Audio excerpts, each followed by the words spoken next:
Setro Action. Assalamualaikum warahmatullahi wabarakatuh. Hai pemirsa Bobohan Banjar TV, Bobohan Kaganangan Pian. Kita jumpa kembali di program Kaganangan Pian, menghadirkan spesial tokoh-tokoh fenomenal yang pernah mengabdi dan berdedikasi untuk benua tercinta ini. Jangan lupa daratan apabila di dalam kegembiraan, dan jangan putus asa apabila di dalam kesedihan. Kali ini kita akan mendatangi seorang tokoh Hakim Agung. Luar biasa, Hakim Agung, orang Banjar yang mewakili di tingkat nasional menjadi Hakim Agung. Siapakah dia? Dia adalah Dr. Haji Abdurrahman SHMH. Bagaimana perjalanannya? Bagaimana beliau bisa meraih Hakim Agung? Kita ikuti perbincangan saya dengan Bapak Dr. Haji Abdurrahman SHMH. Oke, let's go. Dr. Haji Abdurrahman SHMH adalah anak Banua yang selama setengah abad bergumul dengan dunia hukum. Sejak lulus sekolah menengah pertama, Abdurrahman sudah tertarik dengan hukum. Cita-citanya menjadi Hakim Agung memang sudah muncul sejak Abdurrahman belajar di Sekolah Panitera Pengadilan. Sejak itu ia sudah familiar dengan Hakim Agung kedua Wiryono dan Hakim Agung ke-8 Bagirmanan. Kelahiran 28 Juni 1949 ini memiliki hobi menulis di media massa sejak muda. Bahkan honor menulisnya mengalahkan gajinya sebagai PNS Biro Pemerintahan Pemerintah Provinsi Kalimantan Selatan di masa Gubernur Subarjo. Bisa dimanapun Anda berada, saya saat ini berada di kediaman Dr. Haji Abdurrahman SHMH. Sebenarnya saya sudah berkenan lama dengan beliau ini, sejak tahun 94-95 di sebuah lembaga pendidikan kader dakwah praktis LPKDP Banjarmasin. Dan saya selalu ingat dengan wajah beliau. Dan beliau pun tidak ingat dengan saya. Assalamualaikum Pak. Waalaikumsalam warahmatullahi wabarakatuh. Ya, bisa kita akan menggali bagaimana kesuksesan beliau sehingga menjadi seorang Hakim Agung yang membawa nama harum orang Banua. Jadi orang Banua itu bisa berkiprah dimanapun, di kancah internasional, apalagi nasional. Ya kalau apalah. Iya, Terserah ulun aja Pak. Alhamdulillah. Pak boleh kami tahu Pak perjalanan unik di masa-masa pian sekolah SD, SMP yang katanya sungguh luar biasa ya pada masa-masa SMA gitu. Iya. Lahir tanggal 28 Juni 1949 di Banjarmasin. Waktu kecil aku dibawa di kandangan. Kemudian di kandangan terjadi kerusuhan-kerusuhan banyak, kembali ke Banjarmasin. Dan tahun 55 sudah mulai sekolah di sekolah rakyat. Sama dengan SD sekarang Pak ya? Sekarang SD, dulu SR, sekolah rakyat. Dan itu selesai tahun 1962. Kemudian lanjut ke SMP 1 di sekarang jadi rumahnya gubernur ini, Mahligai Pancasila, dulu situ. Di situ sekarang Pak ya. SMP 1 dulu. Jadi Bapak kalau mengingat Ingat lagi ada memori. kalau mengingat SMP berarti ingat Mahligai. Iya, di lantek di sana saya ingat lagi. Nah, lalu dari situ kemudian kami masuk SMP tahun 65 lulus SMP. Nah, ini memang yang dapat direkam panjang kisahnya. Sesudah 65 itulah memulai kami berinteraksi dengan hukum.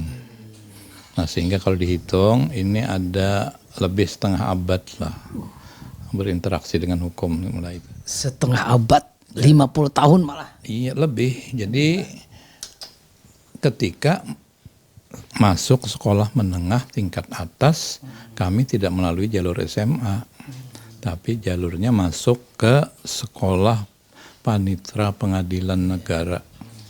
Nah, di sana tujuan cita-cita hendak jadi hakim.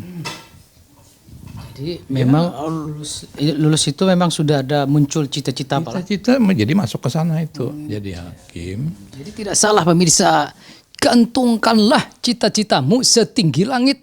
Bujur, ya. Akhirnya sampai apalah? Nah, lalu ceritanya tadi jalan terus, lulus di sana. Pada waktu sekolah itu, Pengadilan Tinggi Banjarmasin yang membawahi 3 provinsi itu dibuka di sini, dan pembukaannya dilakukan oleh Ketua Mahkamah Agung pada waktu itu, Ketua Mahkamah Agung yang kedua di Indonesia, Dr. Wiryono Projodikoro. Kami sempat hadir, sempat mendengar pidato beliau, apa ceramah-ceramah beliau pada waktu itu dengan para hakim. Kagumnya luar biasa, hebatnya ini. Saking kagumnya Pak Lapian menukari buku-buku Sidin lah. Sidin langsung kutukari. Luar biasa. Ini rumah Sidin ini hibak aja buku semuaan, buku-buku hukum aja. Lihat aja kena. Nah, itu Pang yang jadi soal. Dari situlah kami mulai belajar hukum terus sampai lulus di tahun 1969 langsung masuk ke Fakultas Hukum. Sekolah ini tadi sekolah berikatan dinas. Jadi kalau itu siap begawi di pengadilan sudah ada. Jadi begitu lulus langsung begawi. Kami ternyata ada kelambatan karena G30S apa tadi semua. Tahun 71 waktu kami sedang kuliah keluar SK diangkat sebagai petugas panitra di Pengadilan Negeri Purwokerto. Karena terasa jauh, kuliah belum tuntung, ya bersabar aja dulu. Dilambat-lambatakan. Kalau ada di apa-apa, kami lapor kepada pejabat-pejabat di sini, yang guru-guru kami dulu. Ya ada apa-apa, tentungkan aja kuliah. Nah, itu motivasi, sehingga kami terus kuliah. Intinya yang di Purwokerto tadi tidak jadi. Tidak dihiraukan, sedangkan kawan-kawan, termasuk ibu, gawi ke rantau, ada gawi ke Tanjung, ada gawi juga ke Surabaya, kemana. Karena di sana, sudahlah, kita anukan. Kami selesaikan kuliah, tapi pada waktu yang bersamaan kami bekerja di gubernuran, di biro pemerintahan. Ini jadi gabungannya itu kada jauh daripada hukum tadi juga. Jadi banyak orang yang tidak tahu sebenarnya beliau ini sempat singgah di kantor gubernur. Wah, Selama 3 tahun lebih. selama 3 tahun pemirsa. Lulus sarjana tahun 75. Sebentar Pak, itu waktu gubernurnya siapa Pak? Gubernurnya Pak Subarjo. Pak Subarjo, lawas benar lah. Nah, lalu sambil itu kami menyelesaikan sarjana, minta penyesuaian pangkat karena kami diangkat di sana hanya pangkat sarjana muda. Minta penyesuaian pangkat kada diizinkan oleh Sekda pada waktu itu. Oh ini kada ada izin kuliah. Ya oke lah. Begitu lepas itu kami sudah mulai mengajar juga di Unlam. Mulai tahun 75 sudah mengajar di Unlam. Walaupun begawi di gubernuran, mengajar juga di Unlam. Karena itu begitu selesai, ini lepas di Unlam kami mundur, ditarik ke Unlam, Fakultas Hukum, langsung diangkat jadi staf pengajar. Intinya di Pemprov ampih malah Sampai pindah hijrah ke Unlam. iya. Nah disitulah mulai tambah berinteraksi tadi. Pertama kami mengajar, terus beberapa mata kuliah, kemudian terus kami juga ada banyak ditugasi ada 2 lembaga yang juga punya pengaruh dalam perjalanan hidupku. Yang pertama adalah LBH Jakarta. LBH Jakarta itu yang dipimpin oleh Pak Buyung Nasution. Nah, Bapak sebagai apa dulu Pak? latihan untuk di pengacara. Latihan ya. Pengacara di sana, kemudian ditugasi, ada pertemuan apa itu di LBH Jakarta. Yang kedua di Badan Pembinaan Hukum Nasional. Karena aku banyak nulis di koran-koran dia Pak. Jadi dikenal orang diminta ikut sana. Dan memang pemirsa, kelebihan Pak Abdurrahman ini memang sejak kuliah itu sudah nulis ya. Sudah nulis ya, sampai tidak hanya di lokal tapi nasional Pak ya. Iya. Kenapa Pak hobi? Itu memang hobi atau memang Sambil jalan gitu. atau mencari penghasilan? Ada juga penghasilannya dapat. Nah, jadi merangkap-rangkap gitu. Dulu katanya honor menulis lebih ganar pada gaji ya Pak? Ya, nggak ada 2-3 bulan lah. 2-3 tulisan lah digabung tuh lebih dari sebulan gaji. Jadi rajin aja itu, iya. Nah, ini tambah jadi interaksi. Sudah mulai di BPHN itu kami Badan Pembinaan Hukum Nasional, macam-macam kegiatan. Di LBH juga macam-macam kegiatan, nah itu jalan terus. Nah, Sebentar Pak, boleh tanya, kenapa langsung ke nasional Pak waktu itu Pak? akhirnya tahu kami diundang orang, diminta. Mungkin karena tulisan-tulisan pian ya? Ada yang undang karena banyak nulis tentang pertanahan, juga di BPN, belum ada BPN waktu itu sudah diminta juga di sana. Gitu. Dan ini nangku lakukan sudah berapa tahun itu. Nah, sambil jalan inilah kami mulai menggeluti hukum terus. Dari perjalanan itu tahun 77 kami menikah. Oh menikah ya Pak ya? Menikah, kada ini. Kada kikuk-kikuk menikah Yosidin tahun 77. Jadi kalau ini persis 40 tahun. Masih kada seberapa ya. Anum banar, berarti masih anum Sidin. Lalu kegiatanku mengajar itu kada hanya di Unlam, tapi juga mengajar di YIN. Tahun 76, di Unlam tuh mulai tahun 73 ngajar sudah luar biasa, asisten luar biasa. 76 tuh di YIN. Terus mulai dulu sampai sekarang sambung terus. Nah itulah interaksi kunung berjalan itu. Memang intinya salah satu kunci sukses beliau ini Akhirat, ya. Iya. manjada wajada. Jadi Sidin, kalau kita boleh mengadopsi kunci sukses Sidin ini, pertama jaringan yang menulis Pak, berkomunikasi Pak. Iya.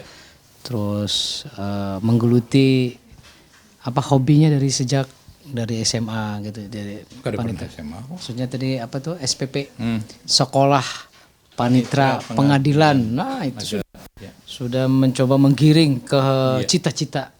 Jadi memang cita-cita harus dipupuk dari lulus SMP Pak ya. Bejar. Pengaruhnya besar Pak ya. Iya betul.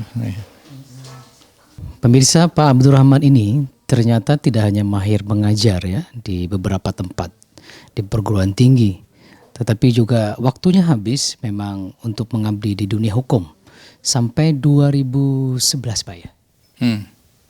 Itu pensiun. Pensiun di Fakultas Hukum. Tapi tetap mengajar selama kami di Jakarta ini, hampir setiap minggu balik ke Banjar untuk mengajar di 3 perguruan yang kami terlibat. Di mana Pak? Fakultas Hukum Unlam dalam hal ini adalah program S2 dan notariatnya, di Pasca IAIN, dan di Sekolah Tinggi Ilmu Hukum Sultan Adam. Itu rata-rata hampir setiap minggu, hari Jumat malam balik, Sabtu, Minggu balik Jakarta lagi. Pertanyaan saya Pak, tidak capek Pak? Itulah karena kehimungan. Kehimungan Sidin, kehimungan. Karena kalau sudah himung tuh hilang dah. Kada terasa. Lelah, letih itu. Kalau bahagia, kalau seorang sudah bahagia, pemirsa itu semuanya rasa sempurna hidup ini. Bagaimana perjalanan beliau menjadi seorang hakim agung di tingkat nasional di Jakarta, dan apa yang beliau lakukan untuk Indonesia tercinta ini? Jangan kemana-mana, jangan buka, jangan beranjak, tetap di Kaganangan Pian. Bersama saya Muhari, Senin, Selasa, Rabu, Kamis, Jumat, Sabtu, Minggu.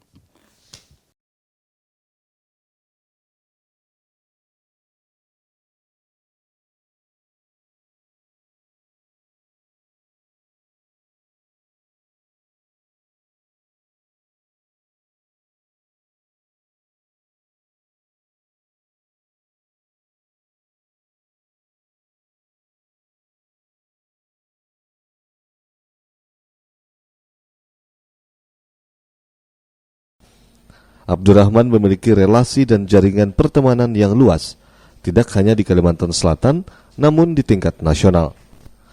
Abdurrahman tidak hanya menghabiskan waktunya di ranah hukum, tetapi juga di dunia pendidikan. Ia banyak mengajar di berbagai perguruan tinggi. Pengoleksi buku-buku lokal dan internasional ini adalah anak Banua yang menjadi hakim agung. Ia akan terus mengabdikan diri untuk hukum dan pendidikan.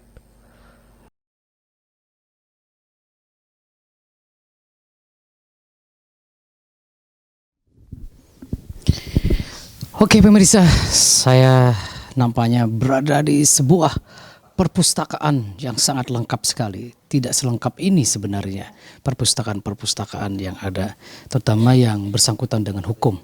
Di sini tidak hanya soal-soal hukum, tetapi juga soal-soal ekonomi. Misalnya ini, Islamic Finance and Economic Development, bahasa Madura itu. Ini yang kita pakai adalah ekonomi syariah.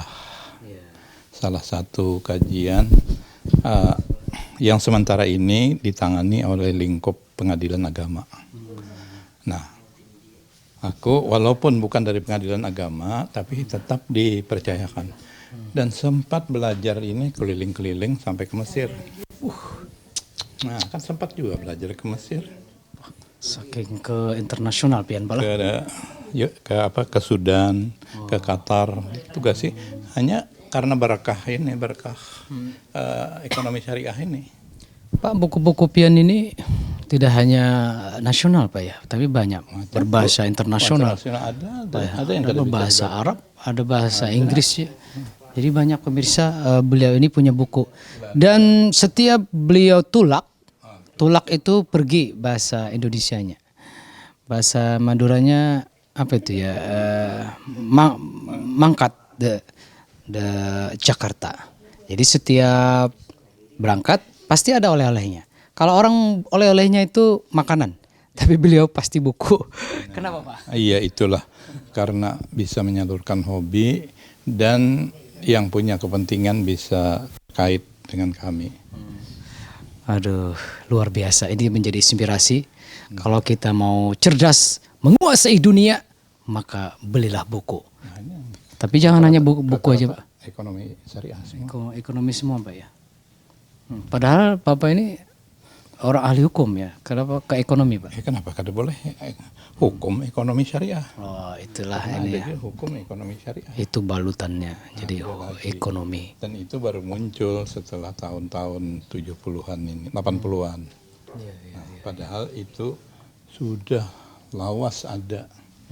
Malah tahun 50-an sudah ada. Sebelah sini Nah, ini hukum-hukumnya. Pak, waktu 2011 itu 2000 berapa Pak? 2003 ya Bapak 2003. dia. Bapak 2003 itu sudah menjadi hakim agung. Itu gimana Pak? Ceritanya sampai pian mendaftar sampai lulus pernah ada beberapa karena tadi hubungan kami bergerak di bidang hukum dengan orang-orang Mahkamah Agung itu sudah mulai dulu sudah banyak yang kenal. Kemudian ada beberapa kami diusulkan oleh kelompok yang ada di sana masuk untuk mencalonkan. Nah, kami masukkan memenuhi, dites hanya ada di DPR waktu itu, DPR mengabulkan karena kami juga pernah bertugas di sana beberapa saat. Nah maka kami selesai masuk di Mahkamah Agung. Jadi banyak fasilitas yang memberi kemudahan itu. Misalnya sudah dulu sudah kenalan. Sudah kenal ya. Jadi berkah pian banyak silaturahim Pak dengan orang lain. Silaturahim. Sehingga beliau bisa dipercaya menjadi hakim agung sampai sekarang Pak ya. Masih jalan. Sampai umur nanti 70 Pak ya. Insya Allah. Nah. Itu berarti berapa tahun lagi tuh? 2 tahun lagi. Kalau yang ini kan urusan-urusan. Nah ini pemirsa, ini urusan-urusan agama semua nih. Dari tafsir, tasawuf ada juga nih. Sampai persoalan tokoh-tokoh dari berbagai agama. Fikih bahasa Inggris. Fikih bahasa Inggris ya Sidin. Tilah gitu ya. Bahasa Inggris saja sekolah dapat 5. Kau aja sih Din. Pak, selama pian jadi Hakim Agung gimana Pak? Suka dukanya Pak? Ya berimbang aja lah, cuma kalau artian dukanya itu banyak uyuhnya aja. Ada uyuhnya, tapi sukanya itu ketika hasil kita berhasil memutus dengan baik, memutus apa tuh ya bahagialah rasanya. Dan bisa mengeluarkan, membuat ketetapan, istilahnya menghukum yang salah, menangkan yang baik, orangnya yang bujur. Nah itu tetap aja. Jadi itu yang kami jalani selama berapa ini? 13 tahun lebih. Pak, yang lagi tren ini kan banyak dunia hukum dunia Iya. sangat rentan nih Pak dengan godaan-godaan itu. Mudah-mudahan itu jangan sampai lah kita. Bahwa Kenapa Pak bisa istilahnya tersesat di jalan yang terang itu. tersesat di jalan yang terang? Sulitnya itu. Tapi ya mudah-mudahan lah kita bisa berjalan terus, bisa dilindungi Tuhan, itu aja yang kita harap. Risikonya juga banyak. Pemirsa, buku-buku ini ternyata membuat Abdurrahman SHMH, seorang hakim agung, ini menjadi referensi kita semua. Wawasannya sungguh luas. Kenapa? Karena dunianya bergelut dengan ilmu. Jadi ngumpul Qurannya ini bahasa Belanda juga. Dari Kramer. Nah ini kalau di IAIN banyak nggak ada tahu kan. Iya. Kenalkan Kramer. Dan rumah Pak Abdurrahman ini tingkat 2 ini, kalau orang banyak membuat kamar-kamar, tapi ruangan di sini dibikinnya perpustakaan yang ini penuh semua. Dan kalau kita kalkulasi ini jenis bukunya itu banyak sekali jumlahnya, hampir tidak terhitung ini. Kalau dihitung lah. Iya. Oke, pemirsa, inilah ending Kegandangan Pian bersama Pak Abdurrahman. Sangat banyak yang bisa kita petik dari perjalanan hidup beliau yang syarat dengan ilmu, pengabdian, dan juga banyak bersentuhan dengan dunia pendidikan hukum. Pak, Ya. Setelah ini, kalau Bapak ternyata nanti habis di Hakim Agung, apa Kalau yang umur panjang kita akan tetap meneruskan program-program ini. Jadi yang bisa adalah di bidang kajian hukum, kajian keagamaan, kajian itu.